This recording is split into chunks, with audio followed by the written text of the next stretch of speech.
This is a Rivian R1S. I asked the owner what they like about it and what they don't like about it. I've got 5 things in each category. If you're thinking of getting a Rivian R1S, stick around, this video might just help.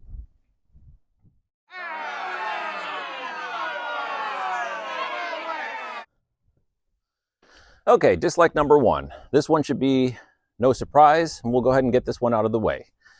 Should this off-road vehicle need service because some damage occurred or something broke, the closest service center to where we currently are is Richmond, Virginia, which is quite a hike. There's not really the same proliferation of service centers that you would see in an OEM vehicle or even Tesla. Tesla has many more service centers than Rivian does. Rivian's just been around a few years, so that's understandable. But dislike number 1, having to travel a long distance in order to get to a service center.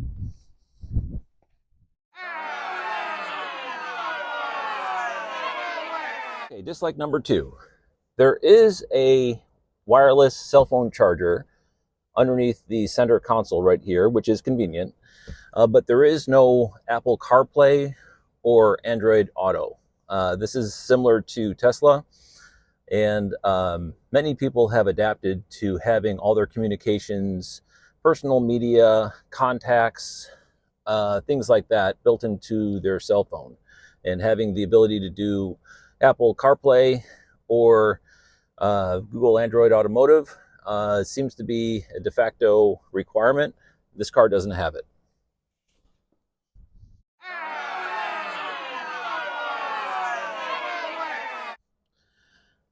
Okay, dislike number 3. My sister-in-law is shorter. I think she's about 5 foot tall. And she says as her head rests against the headrest, there's a bit of a bump.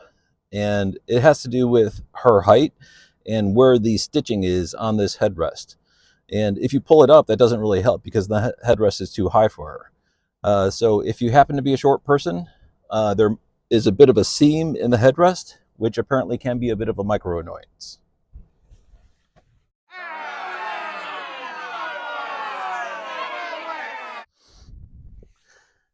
Okay, the owner of this car is my sister-in-law, and she traded in a Mercedes EQB for this. And one thing she noticed when she transitioned to the Rivian is that road noise intrusion into the cabin increased. OEMs have been working on the decrease of intrusion of road noise into the cabin and have it down to a science. Rivian, as a startup, has some work to do in that area, and she does say as she's traveling down the road, the intrusion of road noise into the cabin is greater than when she had the Mercedes EQB.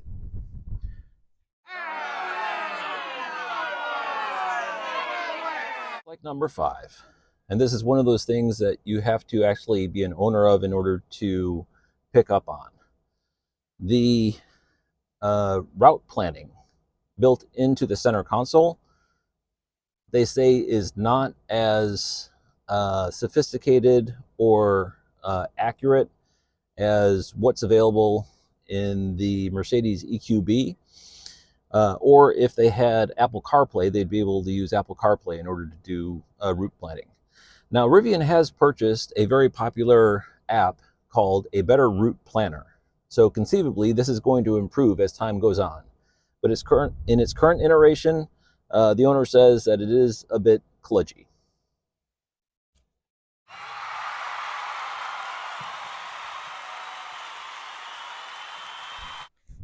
All right, now let's go over the likes.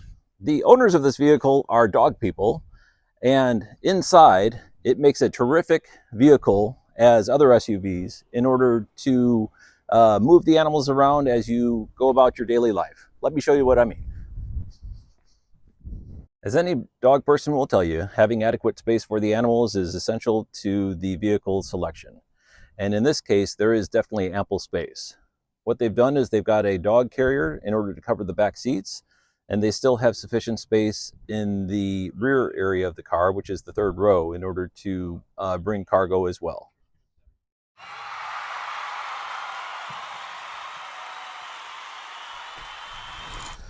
Okay, like number 2.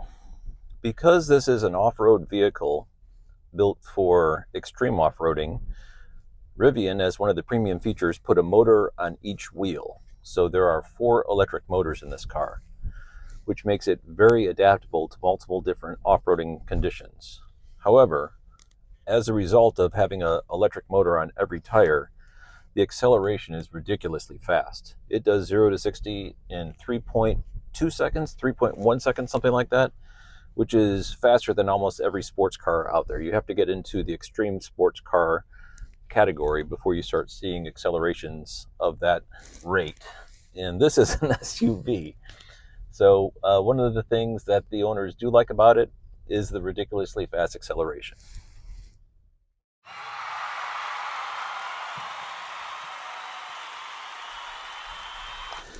Okay, like number 3, the owners transitioned from a Mercedes EQB, and they say that as they're going down the road, and they live near the ocean, where the winds often gust to higher levels than other areas of the country. And they say the EQB, when it got hit by strong winds, kind of shook a little bit, and this car has a much more stable feel during high wind events. And you might say that's not that big of a deal, but for these owners who live near the coast, it's a pretty frequent occurrence.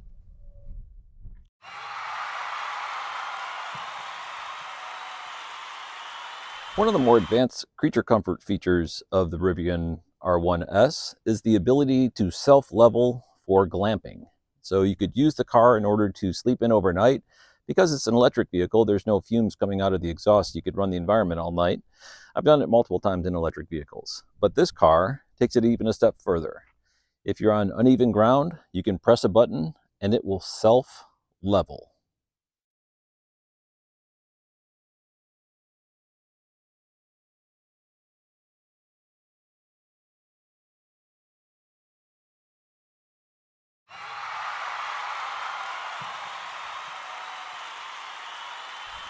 Like number 5, we have a frunk. Look at all that cheddar. Big cargo space.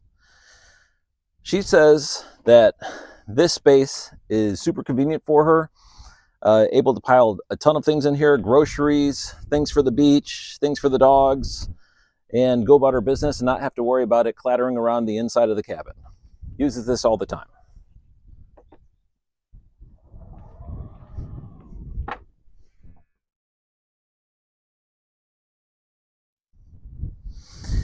So that's it. The 5 things that the owner likes about the Rivian R1S and the 5 things that they don't like about it. Truth is, it's a terrific car. You could drop the kids off at soccer practice, go grocery shopping, smoke a Lamborghini Diablo from a dead stop, go extreme off-roading, all in one car. Finding things to not like about it actually took a little bit of time. Anyway, thank you all for watching. Hope you enjoyed this video.